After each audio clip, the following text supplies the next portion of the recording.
G'day folks, welcome to Southern Wandering. My name is Louis. Today I'm at two of the best hidden campsites outside of Adelaide. Only about 2 or 3 hours away. I'm not going to say exactly where I am because I don't want this spot to get ruined, but I'm going to show you what's it like. I'm going to show you up at the campsite. I'm going to show you a couple of the other things around the area. And hey, with a beautiful river like this, we may even be able to catch some freshwater amphibians, see what else lives around the area. Alrighty folks, we'll catch you up there at the campsite. G'day folks, when you come up against a creek crossing like this one, there's a couple of ways to keep your forward drive safe. Notice for mine, I've got no snorkel, which means I'm going to be worried about the air intake. The Mitsubishi Triton, you know what's about there? It's about my hip. Now that means someone's going to have to go in the water.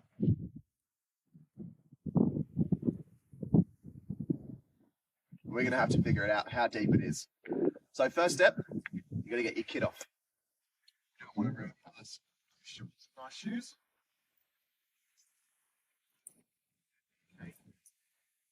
And you got to wait out. Now it is the middle of winter at the moment, so if it gets pretty small, it's very cold, that's why. Now what you're looking for, first and foremost, is Crocs. No Crocs out here in SA, so we're pretty alright. Now you can see in this creek crossing, it gets pretty deep.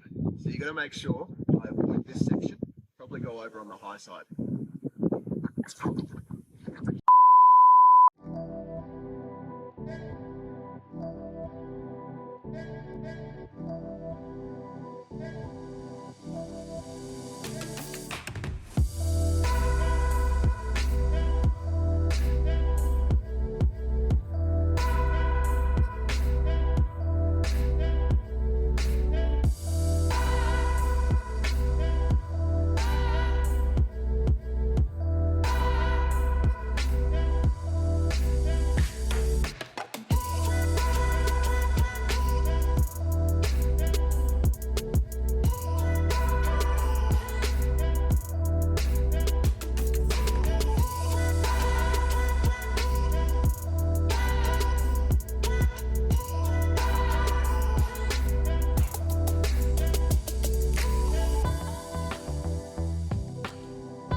Stuff like this, folks.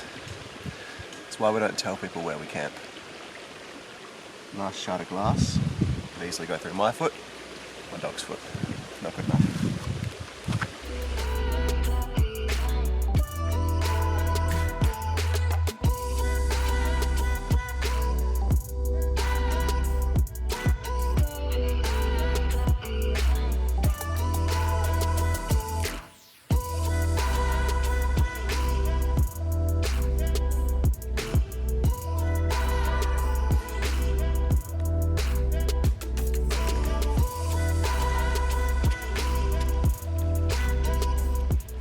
Right here is why we don't tell people where we're going camping. Some bright smark has obviously smashed a bottle down here that's gone straight through into my croc. I know the first thing you say is, oh, don't wear Crocs out camping. When you're in a bloody beautiful, almost untouched place like this, Crocs are the best thing for it. You usually go barefoot, but this is exactly why. That's gone straight through. It's touched me toes, thankfully. I was pretty light-footed and it's only just cut me, but let's have a look at this. That bit right there just went into my foot. It's not good enough, folks. If that was my dog, I'd have a lot more problems. So just clean up your mess, folks. It's not that hard. Thankfully, I'm up to date with all my shots. Ah, here we go.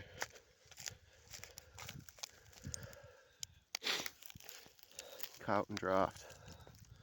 He's obviously a bloody in anyway because he's drinking pretty shit beer. Lower carb edition as well. So it's a fat old man. Not happy, folks.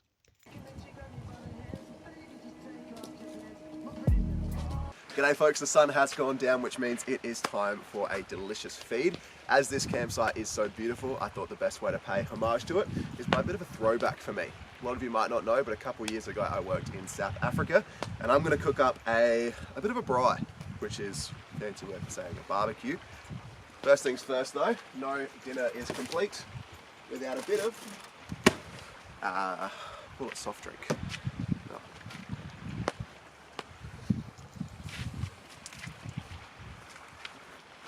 Always need a fresh one when you start cooking. This one's, what's it called? Lemonade. There we go. That's better. Now, to fool your braai, we're going to have some nice chicken thighs. I like them on the bone. These are the very, very fancy brand. Chicken Maryland Supremes from Coles. Definitely got those in advance from a nice butcher. Bunch of seasonings, bunch of sauces.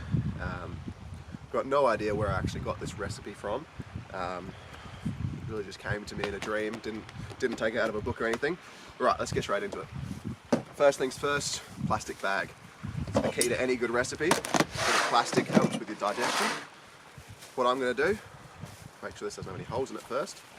Grab your chicken breasts. I'm pretty lazy, so I don't actually want to do much washing up, including washing my hands afterwards. Now, alright, there we go. Chicken breasts in the bag. There's someone following up. Not exactly authentic African, but we've got Nando's quick marinade.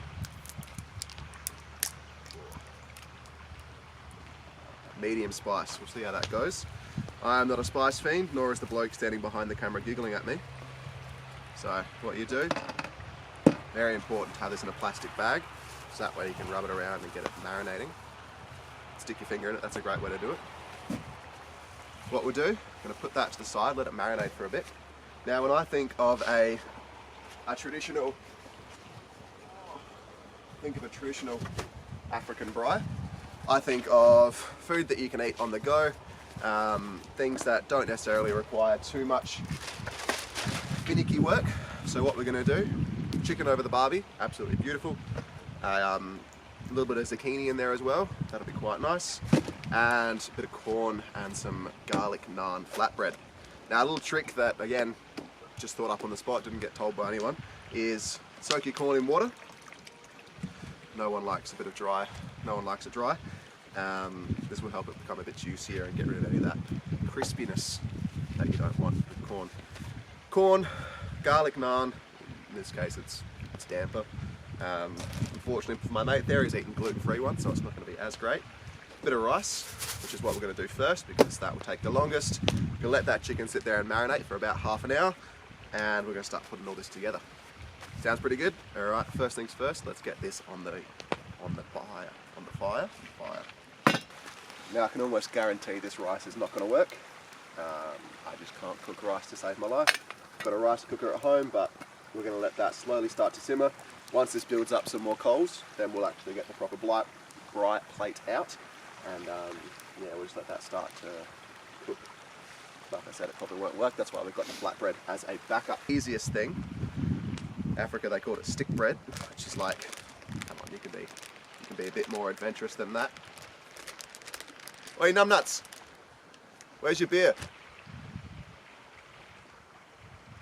It's gone. I'll tell him I'll take beer. Oh, they're not fun. That's not going to work. Alright. Usually you'd use beer, but I don't know where he's gone with the bottle opener.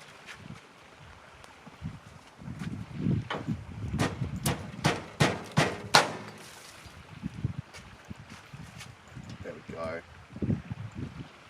Put all of that beer in there. It's a boy. The reason you use beer, not water, is because it's got a nice yeast content already, which is going to help make it expand a bit more. I'm going to give that a mix in just a minute. I don't want to get my hands all dirty just yet. Looking for anything else that might need doing. For our seasoning on our veggies, it's going to be straightforward. Buttermilk garlic ranch. It's in the name. Butter, milk, garlic. It's basically just a pre-seasoned rub. Oh, now you're here. Never left. Do you want the rest of your beer? There we go. Alright, we're going to get this damper nice and mixed, and then we'll come back in a little bit. Now, pretty straightforward. It's flour. Usually you put salt in it.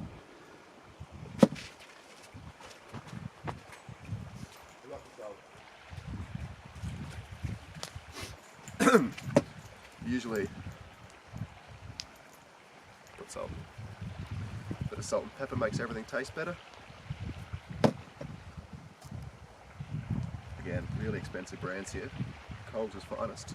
But to give it a bit of extra oomph, bit of cheese, bit of garlic. If you didn't know, whenever you're grating garlic, you don't actually take the skin off. Very straightforward. You just grate it as normal, and it will just, the skin's going to naturally, there you go, fall off. There you go. Bits of skin don't go in. As we've already established, this is a skin off channel. Take the skin off the corn, take the skin off the young boys, take the skin off the garlic. Now if you're smart, unlike me, you put the rest of your garlic in the fire, and that's actually going to help deter mosquitoes. There we go. Look at the skin. Garlic, cheese, damper. Mix it all together, create an absolute mess for your dog to clean up. What are you eating? He's a vegetarian, I guess. Alright, we'll get this all mixed together, we'll get that fire a bit ready for a braai, and then bing bang boom, Bob's your uncle. Now the things that are going to take the longest, the corn. That's fine. And things that won't take that long, like the zucchini, chuck them on a low heat area. And then now, you got two important bits. Chicken first, because we cook, actually no, do your damper first, so that way you don't have chicken hands.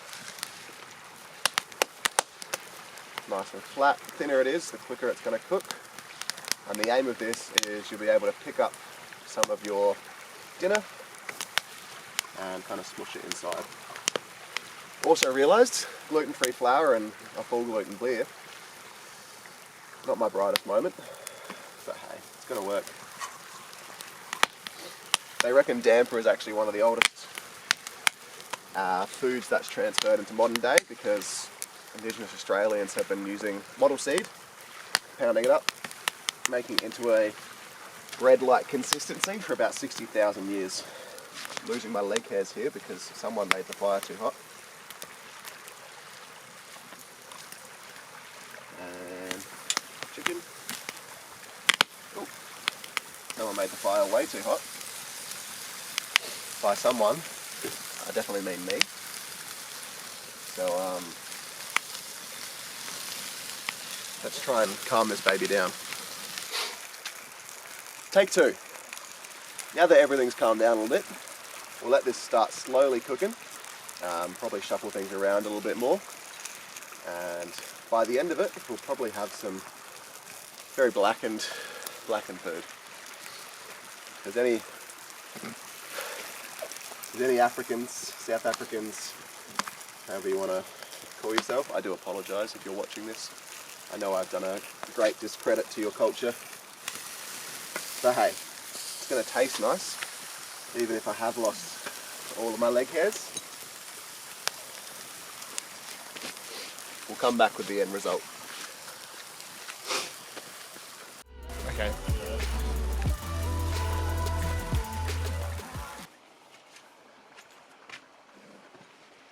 Some of the old lemonade before we start.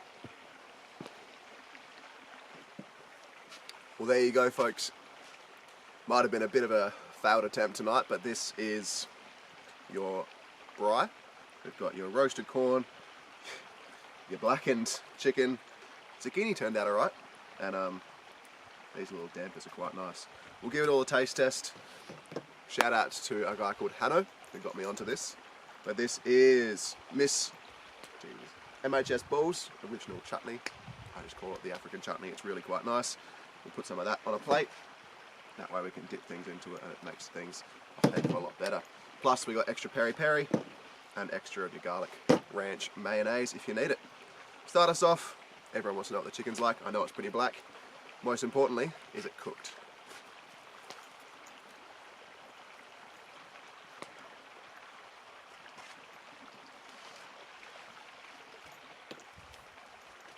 actually really quite nice. Needs a little bit of the Nando sauce, but we'll put that on over top afterwards.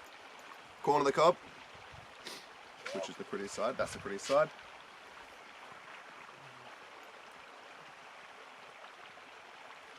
A little bit burnt, but still tastes quite nice. Chuck some salt on that. Zucchini.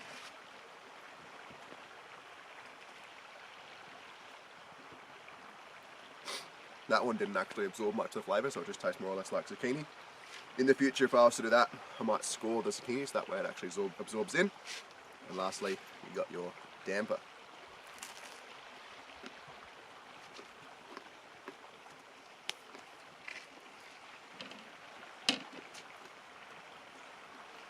Can never have too much cheese on these things. But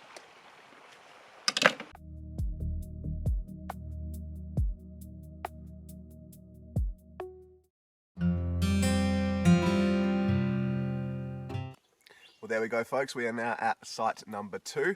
This one is called White Cliffs Campground. A bit happy to share this one because this one's actually got bins on site as well as a long drop toilet. So hopefully those bins will mean no more glass shards in my foot.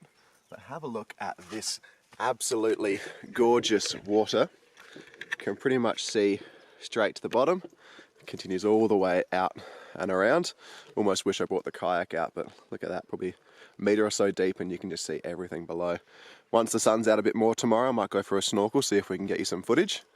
But have a look at how nice this is. Douglas has definitely approved.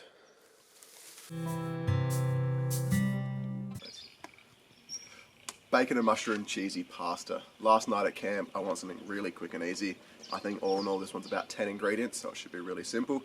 Literally, you get your bacon, pasta, mushrooms, and a bit of sauce. Mix it in together, you got yourself a really easy dinner. Straight away, first thing I'm going to do, because this will take the longest, is get this water on the boil. I purposefully haven't salted it, because I couldn't get bacon, I can only get pancetta. Pancetta's usually got a little bit of extra salt in it, so I don't want to overpower this dish too much. So, first things first, you chuck this one on the boil.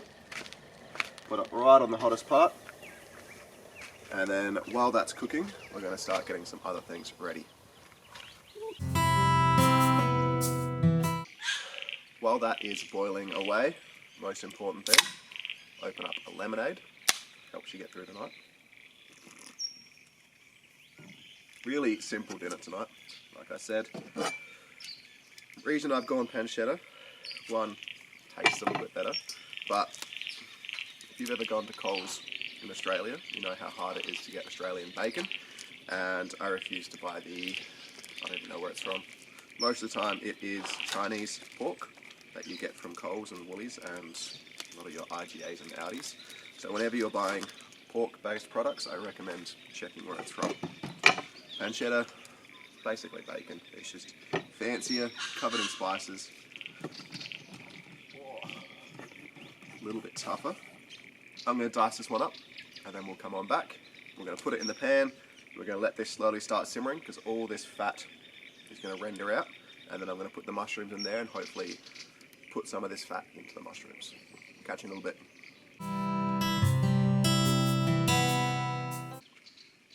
Now that that pancetta is cooked, diced up nicely, straight into a pan. It's preferably something that's fireproof. Everything except the handle on mine is. Put that on a low section because we want to render out some of that fat first. And now we're going to do the exact same things for some nice fresh mushrooms. Dice them up. Doesn't have to be too perfect for this one because they will shrink on their own. Once we've done that, we're going to chuck them straight into the pot. I'll cut back to you after that. Beautiful. Now if you want to get yourself a really nice stirrer, I sell these on my website. It's called a stick. You can already hear that pancetta is starting to sizzle. Nice and loose, which is pretty good. A bit fell off, which means a bit for the dog. What I'm going to add now, diced up all those onions. They're going to go straight in and then into the garbage disposal. May look like a lot of mushrooms, don't worry, it is going to disappear pretty quick. While that is stewing away, I'm going to start dicing up some garlics. Just had them left over from last night's dinner. And that's pretty much it. We're going to let that sizzle away, let it stew in its own juices, then we're going to start making a sauce to go with it. So give that another 10 to 15, I'll dice up this, I'll chuck it in. Water has just nicely started to boil, and I've already apologised to our Italian neighbour tonight, since we do not have a pot big enough for noodles pasta this long. We are unfortunately going to have to disgrace the Italian culture in a second. If you're Italian, look away.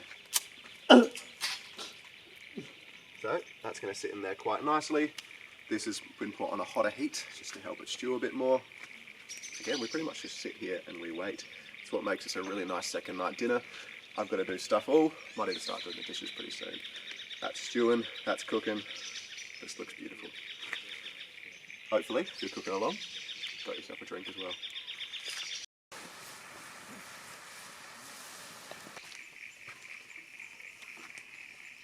Beautiful. Well, this has already started sizzling down. Probably can't see it too much, but we've lost realistically half the mushroom as they are mostly water weight. What I'm going to start doing now is adding my sauces. You might remember these two from last night. A bit of peri-peri helps it with a bit of spice, because two white boys, we love a bit of spice in our dinner. A bit of mayo is going to help it get creamy. It's also going to be a bit of your salt as well. And lastly, what makes this creamy bacon and mushroom, you add in the cream. I've got a light version just because I was already adding in quite a bit of cream with that mayonnaise. This one will be a nice little treat for the dog when he's deserved it. And grated up some more cheese. We are going to put parmesan on top, but all you need to do now, slowly start mixing that together, and this liquid's actually going to help everything cook at the same time. Makes a sort of base layer that it can all go into. Same thing again, chuck this on the fire, and that should really start to nicely emulsify now and start coming together. Give it another 15 minutes, 20 minutes. It should thicken up into a nice sauce.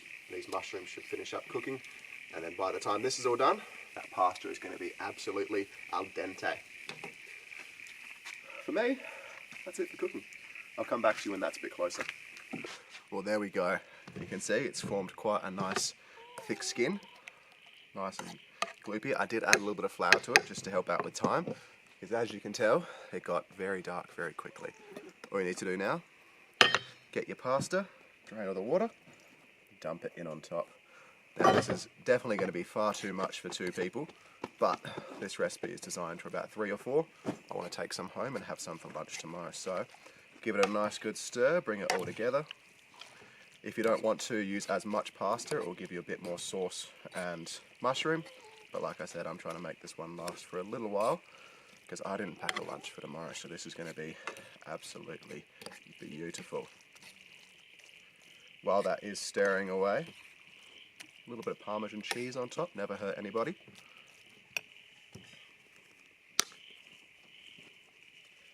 Just a little bit, because this is already quite salty because it is speck. Grab some mushrooms, grab some ham, or grab some speck in this case, and a load of that. Absolutely beautiful.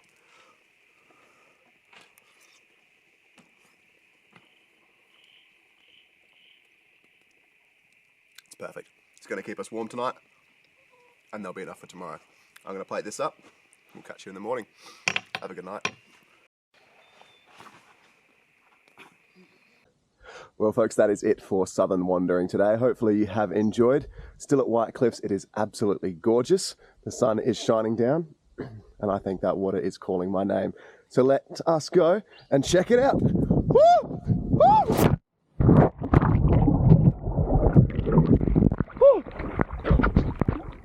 Woo! Let's fucking go!